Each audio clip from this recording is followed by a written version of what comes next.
चले आप पहले आवाज बंद करो। तो लास्ट क्लास में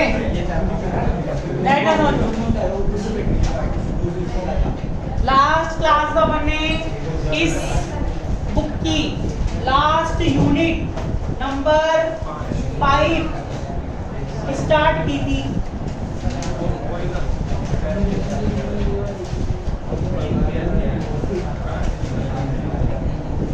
तो कल वो जो x x और y y के मान आए थे वो वहां रख दिए थे तुमने, दिखाओ।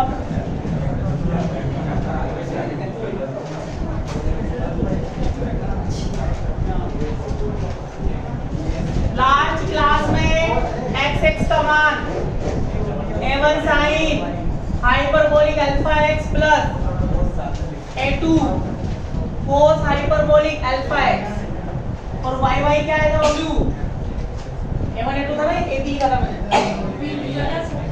ab a इसको क्या कर लो b a था।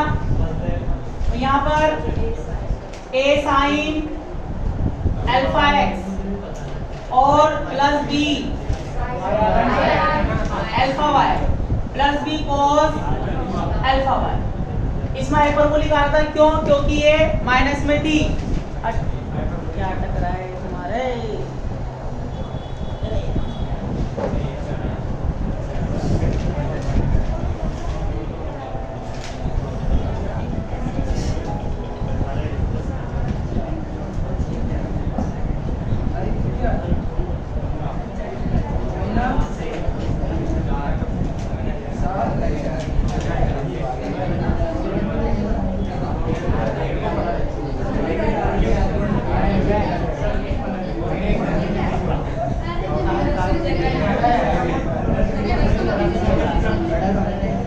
अब क्या नहीं ये था। अब बताओ वो इक्वेशन कौन सी थी जिसमें अपन ने phi x comma y x x और y y माना था? सेकंड थी। ये कौन सी थी? 6 और ये 7। तो मैंने आपसे कहा था मान रखो, पर तुम्हें भाग रही जल्दी पढ़ रही थी। पुट इक्वेशन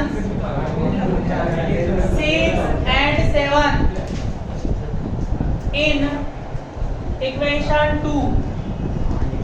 फाई बराबर फाई x कोमा y क्या आएगा? a sin hyperbolic alpha x plus b cos hyperbolic alpha x और ये value a sin alpha y plus b cos alpha y।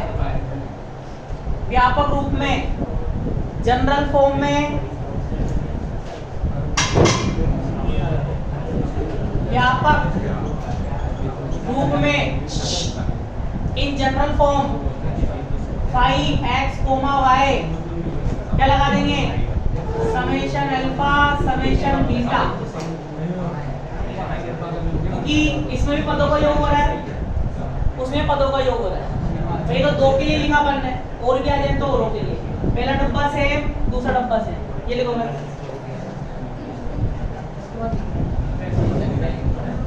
उसी के नीचे लिख लो, बस यहाँ से क्या तुम्हारे पुट इक्वेशन है।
मैंने ए बी लेना तो डैश लगा लो, डैश डैश। y वाले में, x वाले में तो ए बी रहने दो, y वाले में डैश लगा लो क्योंकि उसने ए बी सी डी लिया हुआ है। x वाले में ए बी और सी डी, पर हमने ए बी और ए डैश डैश। चाहो तो इसको a1 a2 उसको b1 b2 लिख सकते हैं।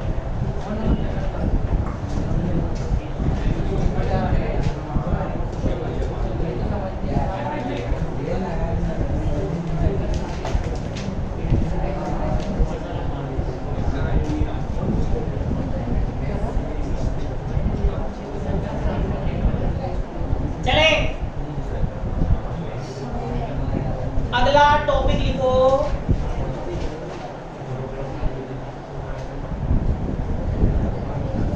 पहले निशान लिखो, लाइन चार्ज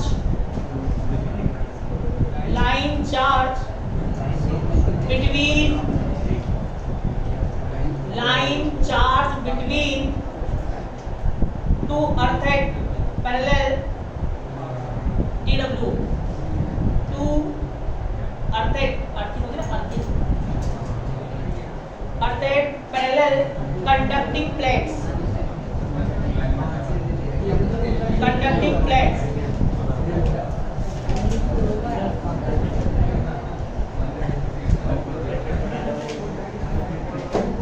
हिंदी वाले क्वेश्चन के रूप में लिखो, क्वेश्चन के रूप में दो समांतर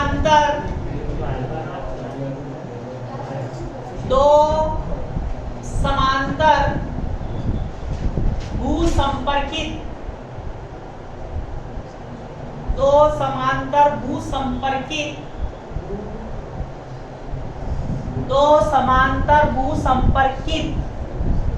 चालक प्लेटें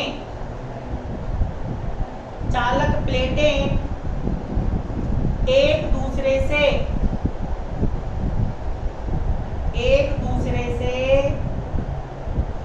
स्मॉल a दूरी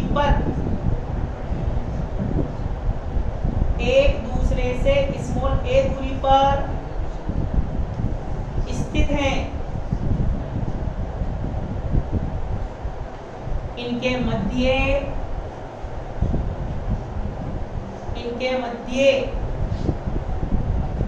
d दूरी पर स्मॉल d, इनके मध्य d दूरी पर z अक्ष के समांतर रेखीय आवेश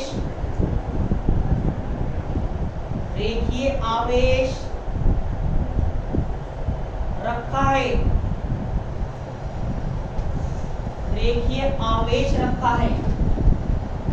y अक्ष के अनुदिश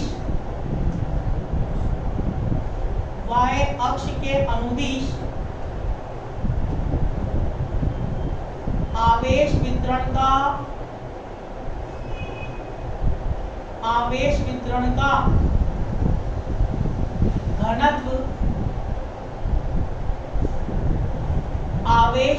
का घनत्व निम्न सूत्र द्वारा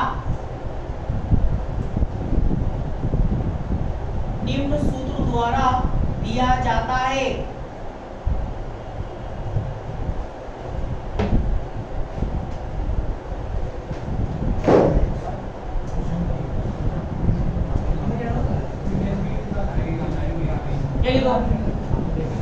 निम्न सूत्र द्वारा दिया जाता है। तो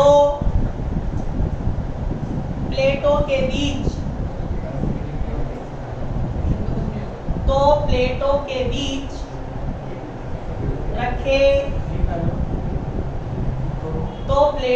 बीच रखे रेखीय आवेश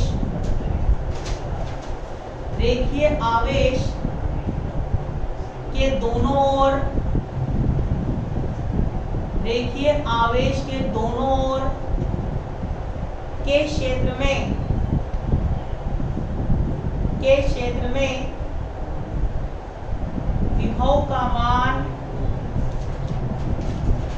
विभव विभव का मान ज्ञात कीजिए।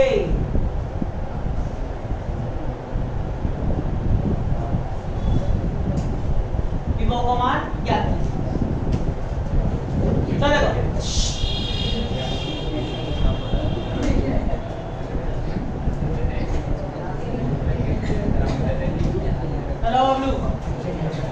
कल अपन ने क्या किया था? लाप्लास इक्वेशन की v में विवेचना की थी। 2D एक्सप्रेशन क्या था? x और y निकाला था। इसके दो सॉल्यूशन बने थे और दोनों का हल निकाल लिया था। ठीक है, उसके ऊपर क्वेश्चन लिखा है, मतलब उसका एग्जांपल है, उसका टॉपिक है। पहले तो ये करेंगे अपन, फिर आगे चलेंगे। फिर क्या करेंगे? लाप्लास इक्वेशन का 3D में विवेचना, मतलब अब इसके तीन हल निकालेंगे इस टॉपिक के बाद, x y z। फिर इसका भी एक एग्जांपल लिखेंगे। ठीक है, तो पहले ये अपन ने 2D किया है तो 2D का एग्जांपल, फिर 3D में करेंगे, फिर 3D का एग्जांपल। अब ये क्वेश्चन क्या है, मतलब है तो टॉपिक मैंने क्वेश्चन फॉर्म में लिखा है। तो वो यूं कह रहा है,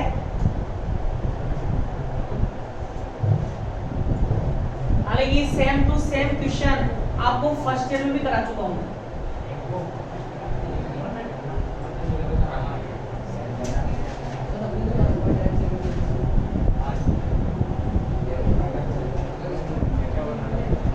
तो W X Y और Z दो प्लेटें हैं। क्या है? प्लेटें, कंडक्टिंग प्लेटें हैं, चालक प्लेटें। चालक कौन सी? चालक जो भू संपर्कित है, मतलब अर्थिंग है।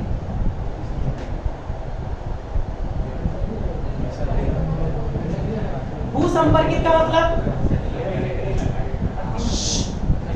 भू संपर्कित का मतलब अर्थिंग है। मतलब पूछ रहा हूँ, भूमि से जुड़ी हुई है तो उसको अर्थिंग कहते हैं। कौन सी भौतिक राशि, कौन सी क्वांटिटी जीरो है? विभव, पोटेंशियल। अरे बबलू, शुरू से बोलता रहा, विभव होता है तल, विभव क्या होता है? लेवल होता है। ये मान लो टंकी है, टंकी को फुल भर दिया तुमने, फुल भर दिया। अभी ये मतलब इसमें पानी का तल है, पानी का लेवल है, मतलब इसमें पोटेंशियल है, मतलब विभव है। अगर इसको पृथ्वी से संपर्क में ले आओ आप, कैसे करोगे? यहाँ होल कर दो, होल कर दोगे तो ये पानी किसके संपर्क में आ गया? अर्थिंग हो गया पानी। अब सारा पानी कहाँ चला जाएगा? पृथ्वी में। सारा लेवल कितना हो जाएगा? जीरो। लेवल जीरो मतलब विभव जीरो।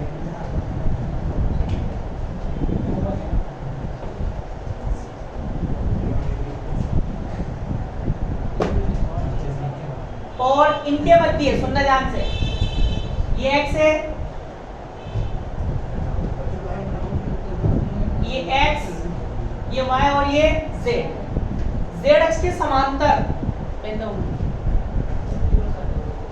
z अक्ष के समांतर है, z के पैरेलल है। कितनी दूरी पर? a दूरी पर, a डिस्टेंस पर क्या रखा है? एक रेखीय आवेश, लीनियर चार्ज रखा है ऐसे। तो आपको क्या करना है? इस चार्ज के, रेखीय आवेश के दोनों तरफ, इधर भी और इधर भी, क्या निकालना है? विभव निकालना है, मतलब पोटेंशियल याद करना है। इस पर आवेश है, इस पर चार्ज है। ठीक है, तो z अक्ष के पैरेलल, z अक्ष अपना ऐसे है, ये x, ये y और ये z। दिखाने के ऐसा बना है।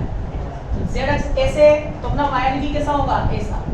तो y को ऐसे बनाएंगे तो दिखेगा नहीं, तो y कैसा बनाऊंगा मैं? z के पैरेलल। कितनी दूरी पर है? a दूरी पर।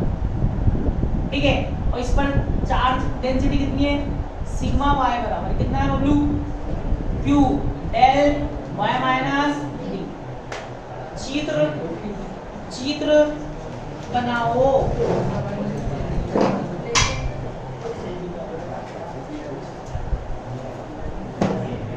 और इसके एक तरफ वो क्या मान लेता हूँ?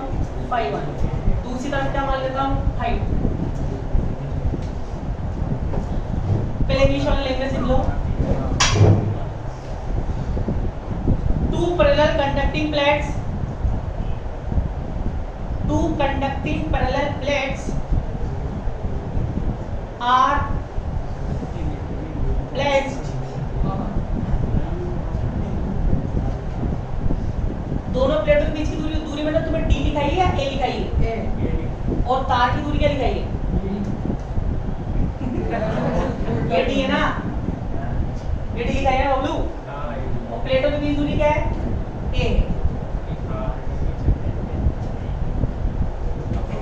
ठीक है,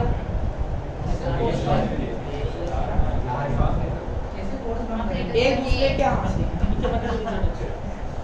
तो लिखो two parallel conducting plates are placed at y equals to 0 and y equals to a in xy plane, in xy plane as shown figure,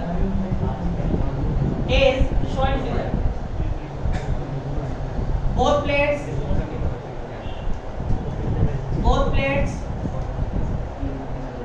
are earthing,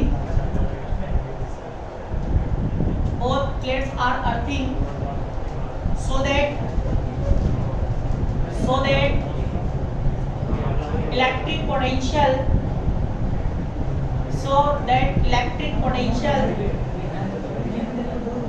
on them will be zero.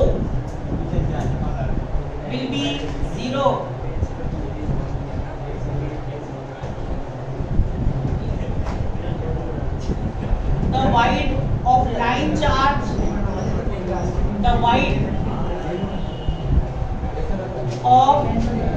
charge is assumed to be so small that line charge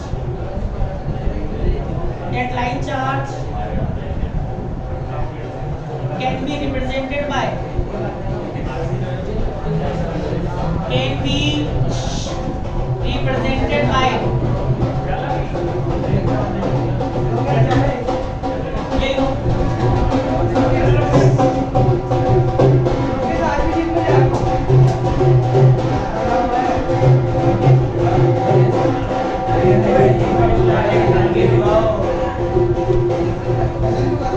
next line note करो। The line charge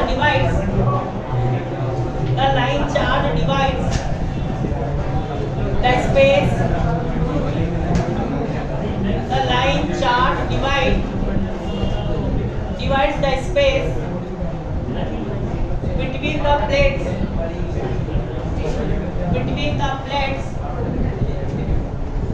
into regions। कौन से reason है? कौन से? एक तो है minus infinite to 0, एक 0 टू प्लस इनफाइनाइट। तो लिखो region minus infinite to 0 and 0 to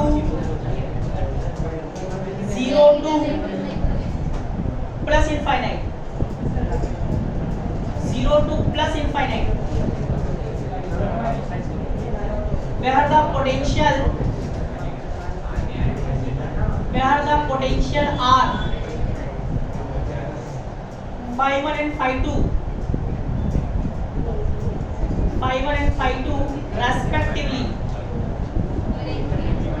respectively,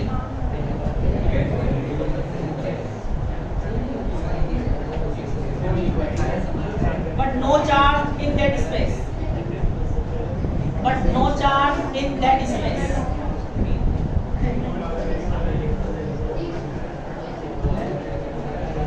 Exactly go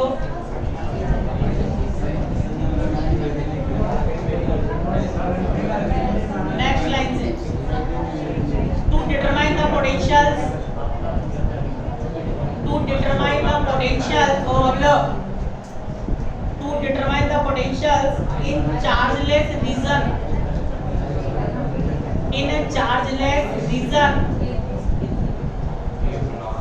between the plates. Let us use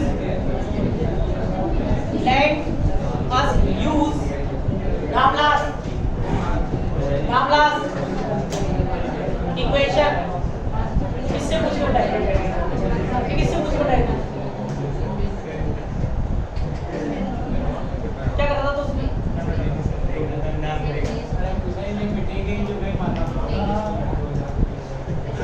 limit में रहना चाहिए कभी कभी।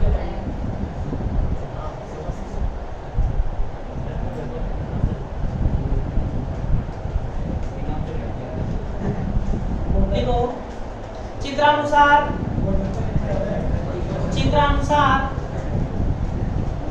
दो भूसंपर्कित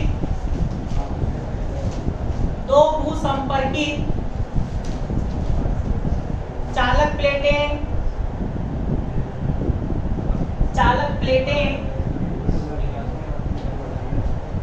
YZ तल में स्मॉल a दूरी पर YZ तल में स्मॉल a दूरी पर स्थित है। इनके बीच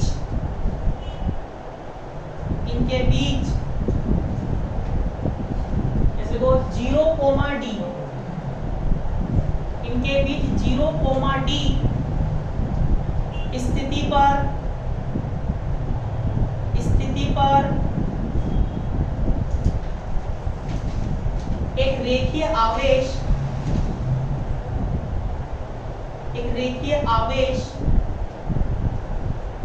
z अक्ष के समांतर स्थित है। z अक्ष के समांतर स्थित है जो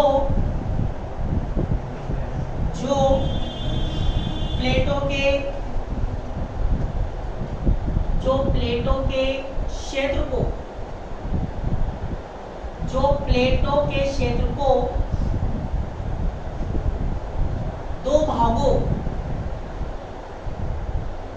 के क्षेत्र को दो भागों देखो माइनस अनंत से 0 और 0 से प्लस अनंत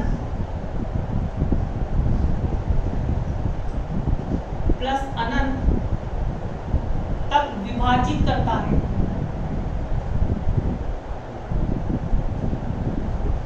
यदि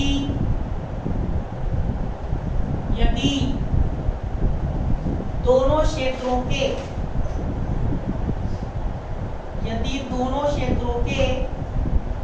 विभव क्रमशः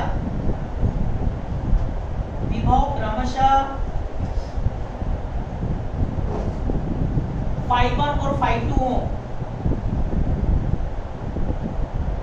phi1 व phi2 हो, तब चूंकि दोनों क्षेत्र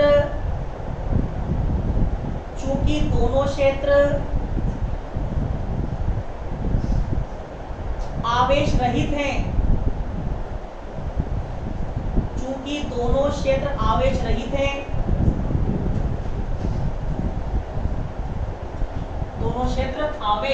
रहित हैं, अतः विभव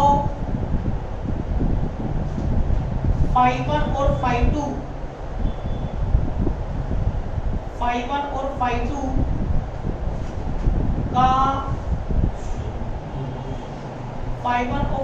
का मान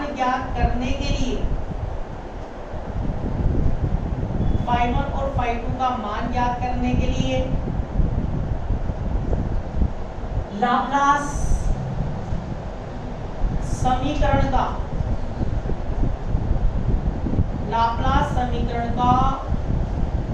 उपयोग करते हैं,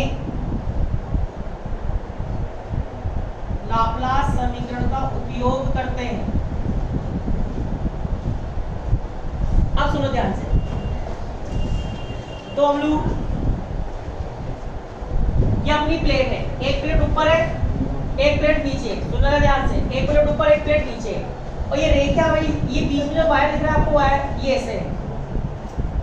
अब बताओ ये जो वायर है इस प्लेट को कितने पार्ट में डिवाइड कर रहा है?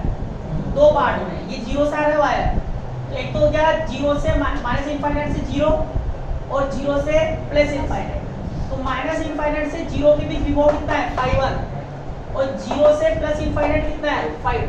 तो यही दोनों आपको क्या करना है? ज्ञात करना। तो बताओ विभव ज्ञात करने के लिए दो समीकरण अपने पास है।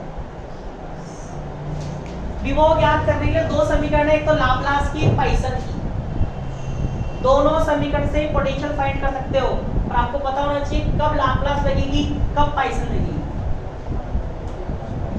कल लिखाया था मैंने, आपको बताया भी था, जब आवेश हो, आवेश का वितरण हो, चार्ज का डिस्ट्रीब्यूशन हो तो पाइसन, और जब चार्ज लेस हो, आवेश रहित तो लाप्लास। तो भूसंपर्कित है, भूसंपर्कित है तो यहाँ पर आवेश तो है ही नहीं, इस पर आवेश है, प्लेटों पर कोई आवेश नहीं है, तो वैसे भी विभव जीरो है।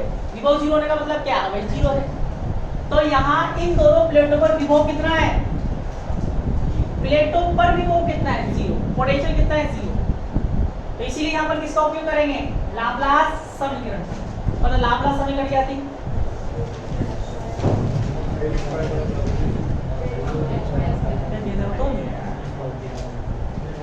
सर माइनस आई फाइनाइट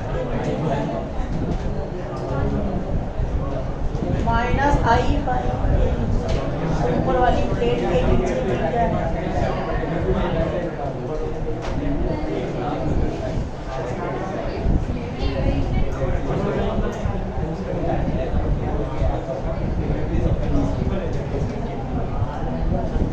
ये तो जो इक्वेशन यहाँ लिखी है ना मैंने वही लिख रही है, तो ये 5 है, ये 5 है, ये माइनस इनफाइनाइट है, ये 0 है, ये प्लस इनफाइनाइट है, ये 5 बराबर 0 है, ये भी 5 बराबर 0 है, ये 0 को टी लिखा है, ये z लिखा है, ये x लिखा है, ये y लिखा है, ये भूसंपर्कित के चिन्ह है।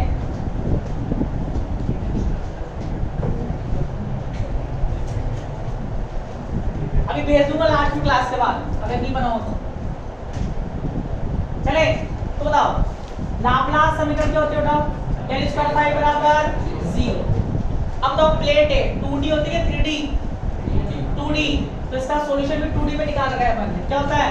Del square phi upon del X square plus del square phi del Y square बराबर 0। इक्वेशन फर्स्ट, इसका सॉल्यूशन निकाल रखा है अपन ने। अतः इसका हल कल डेरिवेशन किया था, देन इट्स सॉल्यूशन क्या था? Phi X comma Y. वहां कांस्टेंट ने a और b, a dash b dash लिए, तो यहां मैं ले रहा हूं a1 sin hyperbolic alpha x plus a2 cos hyperbolic alpha x। इसमें a1 a2 ले लो, उसे b1 b2 ले लो। b1 sin alpha y plus b2 cos alpha y। Equation कौन सी? Second. a b a dash b dash भी ले सकते हो, तो मान तो निकालना ही। अब एक बात सुनो, यहाँ बोलना ये पोटेंशियल है, ये भी बहुत निकाल चुके हैं अपन, और ये अज्ञात है। क्या ये अननोन पोटेंशियल है, अज्ञात विभव है। कैसे? अगर मैं कहूं तुमसे a1 a2 b1 b2 और अल्फा ये सब क्या है? कांस्टेंट है, नियतांक है। मैं कहूं इनके मान बताओ, तो क्या अपन इनके मान निकाल लेंगे? विभव तो आ चुका था अपने पास, पोटेंशियल तो आ चुका है, पर इस पोटेंशियल में a1 a2 b1 b2 और अल्फा अज्ञात है, अननोन है। तो जब तक ये ज्ञात नहीं होंगे तब तक ये भी विभव क्या रहेगा? अज्ञात रहेगा, अननोन रहेगा। तो अपन को किसी डेरिवेशन में कुछ भी नहीं करना है, विभव तो है अपने पास पहले से ही, बस इसमें a1 a2 b1 b2 और अल्फा निकालने। तो याद रखना कांस्टेंट निकालने के लिए अपन किसका उपयोग करते हैं फिजिक्स में? फर्स्ट ईयर में मैंने आपको बताया था कई बार। याद रखना कांस्टेंट की वैल्यू निकालने के लिए हमेशा परिसीमा प्रतिबंधों का, इसका परिसीमा प्रतिबंधों का उपयोग करते हैं, बाउंड्री कंडीशंस। और ये जरूरी होना चाहिए जितने कांस्टेंट हैं उतनी परिसीमाएं भी होनी चाहिए। क्या होनी चाहिए? उतनी परिसीमाएं, उतनी बाउंड्री कंडीशन भी होनी चाहिए। तो यहाँ भी अपन क्या करेंगे? A1 A2 B1 B2 और अल्फा का मान निकालेंगे। किसका उपयोग करेंगे? परिसीमा प्रतिबंधों का, बाउंड्री कंडीशन। मैंने आपको पहले बताया था कि एक समीकरण ऐसी है, अभी उस पर 1 करोड़ का इनाम है।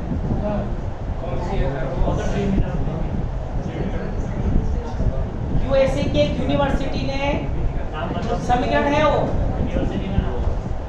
है आंसर नाम है उसका नोरेजो, उससे कुछ समीकरण नोरेजो इक्वेशन है कुछ।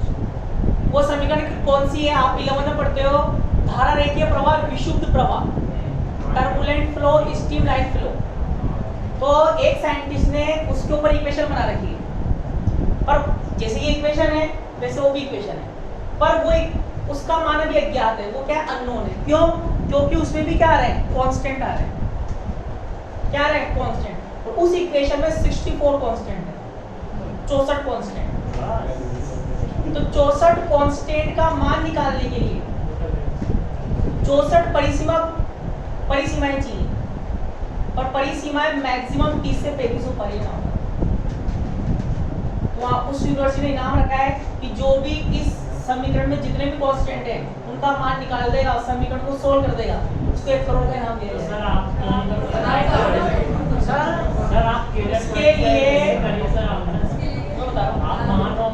उसके लिए पूरा टर्बुलेंट फ्लो, स्ट्रीमलाइन फ्लो की इतनी मोटी बुकें पढ़नी पड़ेगी। फिर उसमें परिसीमा प्रतिबंध, बाउंड्री कंडीशन निकालने पड़ेंगे, कौन से बाउंड्री निकल सकती है वहाँ। याद रखिएगा, जो तुम याद रखिए। हमसे 30 मांग रहा हम दे भी नहीं तो वहाँ ऊपर का पुलिस को भी 1 करोड़ आ जाएगा direct.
A1 A2 B1 B2 और अल्फा, यहाँ A1 A2 B1 B2 और अल्फा नियतांक हैं, अतः इनका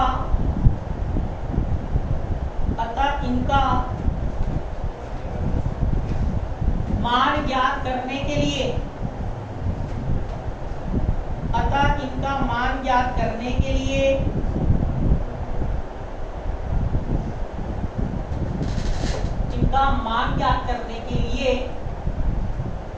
परिसीमा प्रतिबंधों का परिसीमा प्रतिबंधों का उपयोग करते हैं, परिसीमा प्रतिबंधों का उपयोग करते हैं, तब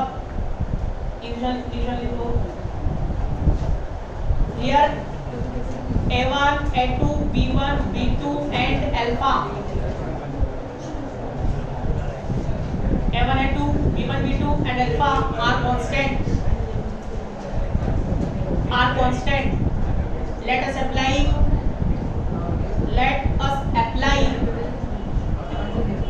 boundary conditions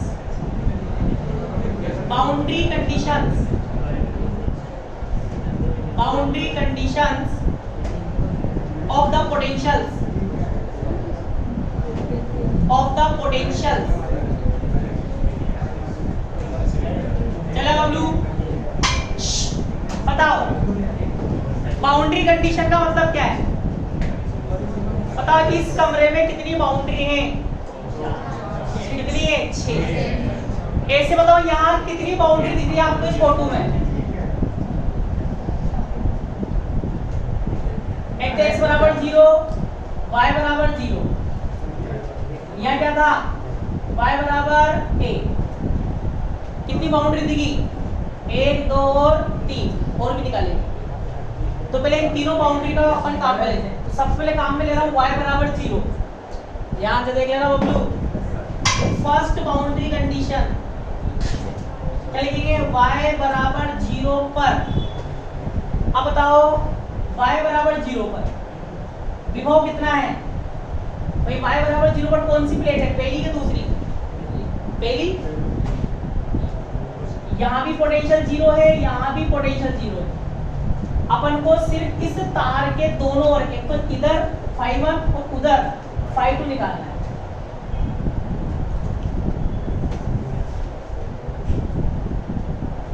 ठीक है, तो y बराबर 0 पर phi बराबर कितना है? 0। तब इक्वेशन 2 से अब बताओ y बराबर 0, y 0 रखूंगा तो यहाँ पर और यहाँ पर, बताओ phi कितना है? 0। तो क्या आएगा हम लोग? 0 बराबर A1 sin hyperbolic alpha x plus A2 cos hyperbolic alpha x, और बबलू क्या आएगा? 0 और यहाँ सिर्फ क्या बचेगा? B2 बचेगा। अब बताओ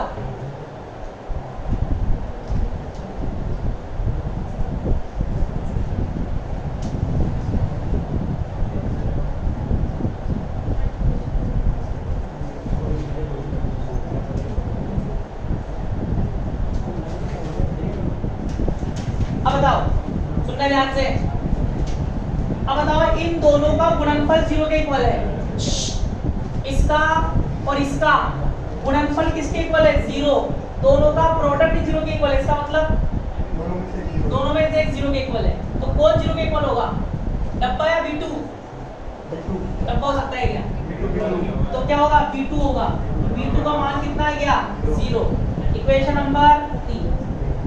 तो अपन ने बाउंड्री कंडीशन लगाई, एक कांस्टेंट निकाल लिया।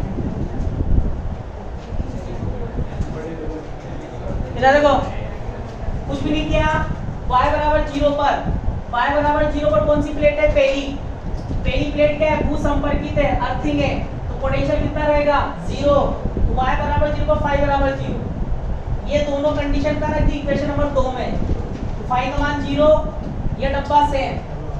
तो यहाँ भी क्या रखोगे? y का मान 0, sin 0 0, पूरा 0 हो गया। cos 0 1, तो क्या बचेगा? B2। तो दोनों में से एक 0 का इक्वल होगा, तो कौन होगा? B2। अब ये मान कर रख देंगे 2 में।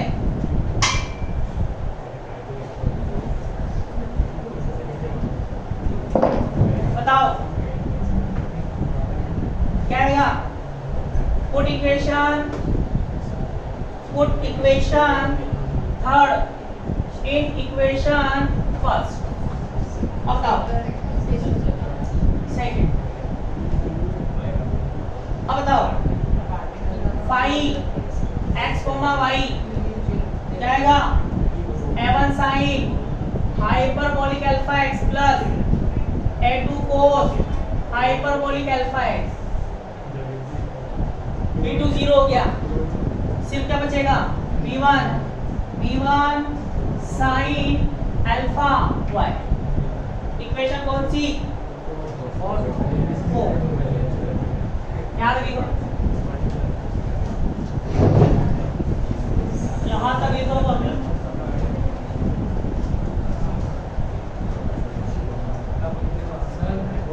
क्या हुआ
परिसीमा ले रहा हूं सब y बराबर 0 पर ही। अरे बबलू y बराबर 0 पर फाई बराबर 0 कैसे होगा? चित्र देख बेटा, शुरू से यही बोलता हुआ आ रहा हूं। ये है पहली प्लेट, यहाँ है y बराबर 0, ये अर्थिंग है। क्या है? अर्थिंग, भूसंपर्कित। तो भूसंपर्कित तो कोई भी आवेश नहीं रहेगा। फाई बराबर क्या होता है? KQ/R, Q 0, तो फाई भी कितना 0। भूसंपर्कित है, अर्थिंग है, 0 रहेगा। चले अब देखो, अब दूसरी परिसीमा ले रहा हूं बबलू।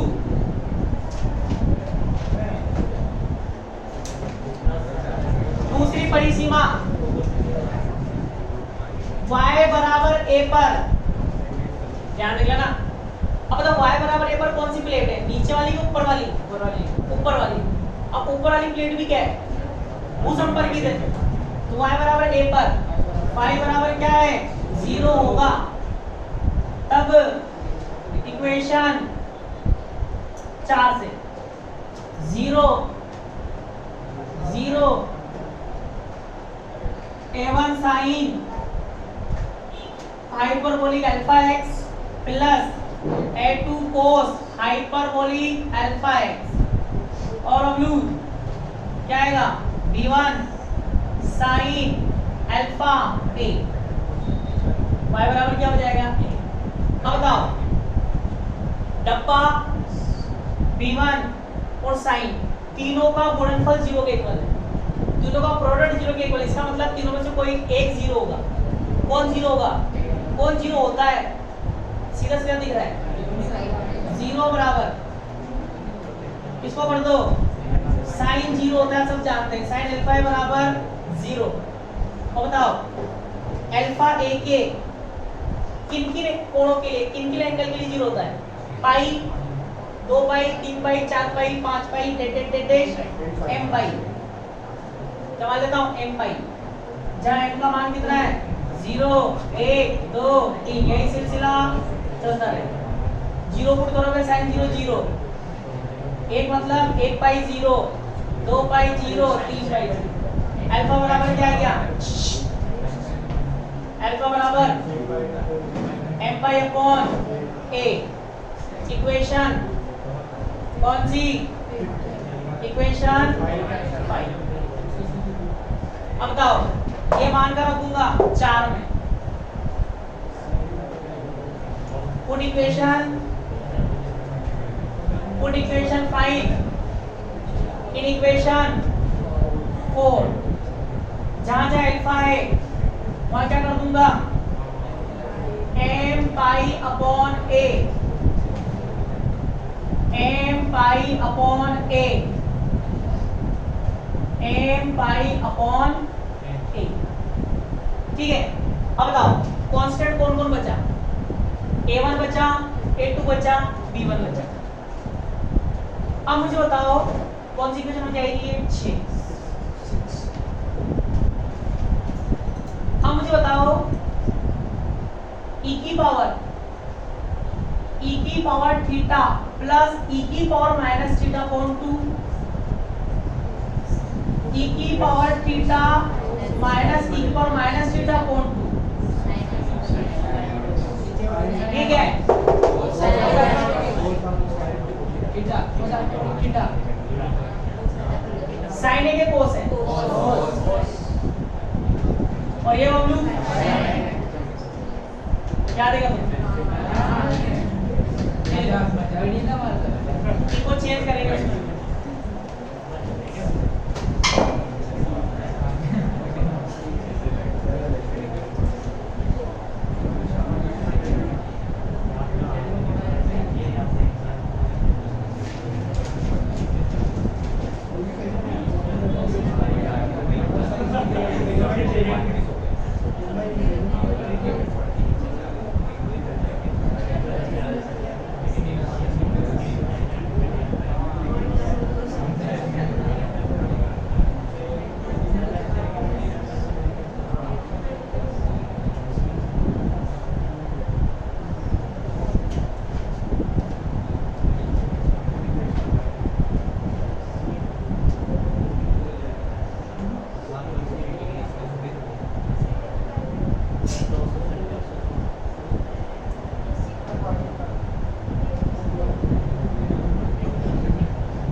ये दोनों फॉर्मूले यूज में ले रहे हैं।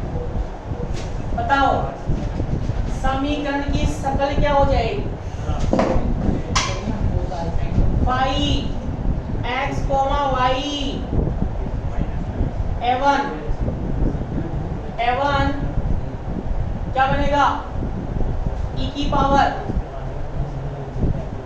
थीटा क्या है अपने लिए m pi upon a x minus e की power minus M pi upon A X divided by 2, फिर बबलू प्लस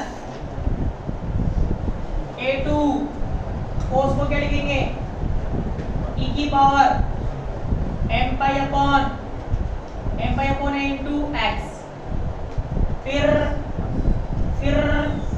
प्लस e की power minus M pi upon A X upon 2,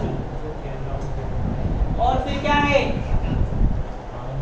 क्या लिख रहा हूं v1 sine M pi upon A Y, ये लिख सकते हैं। इसको अंदर इंटू करके a1 a2 को अंदर इंटू करके कॉमन लें x कोमा y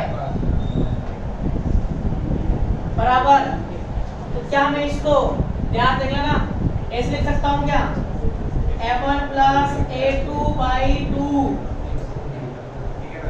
e की power M pi upon A X plus